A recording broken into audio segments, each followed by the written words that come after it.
let me just open with a few sort of, first of all, welcomes. Some very familiar faces in the room, some new faces, which is always good. Lovely to see that. Welcome to Paris. It's a shame that it's not a beautiful day outside, but given we're in a basement, I don't think it really matters to us very much. It's an interesting time for us all to talk about ITAR. Things are moving very quickly. One of the things I like to do before we start these conferences is just to get a feel for where folks are from.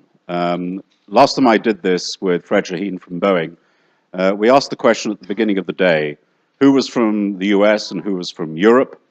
And it was quite interesting to get that sort of feel for the room and where people were coming from. So can I just have a little show of hands? First of all, who's here from the US?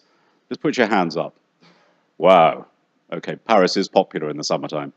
And who's here from Europe? Excellent. And is there anybody left? Would you like to put your hand up? No. Okay, good. Thank you. Now, one of the things I do want to be fair to our colleagues on is sometimes we tend to rush when we're speaking. If any of you are having a problem following what we're saying, if we're not speaking loudly enough, please do put your hand up.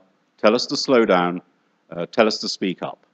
It's very easy for us to forget that sometimes. And if any of the panelists are going a little bit too quickly for you, please again, put your hand up. As co-chairs, it's our responsibility to make sure you get the value out of this. So we're quite happy to upset our presenters by telling them to slow down or repeat themselves. Now, first of all, I suppose I should introduce myself, and I'll allow Josh to say something about himself as well. I'm Andrew Wood. I'm the Director of Strategic Export Control for Rolls-Royce Group. So that essentially means all of Rolls-Royce, all its business sectors globally. So my view of export control is not necessarily UK or Europe or indeed US and ITAR and EAR.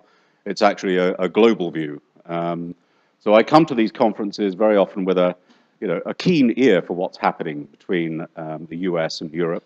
But I also like to sort of take away from this, lessons which might be applicable elsewhere in the world as well.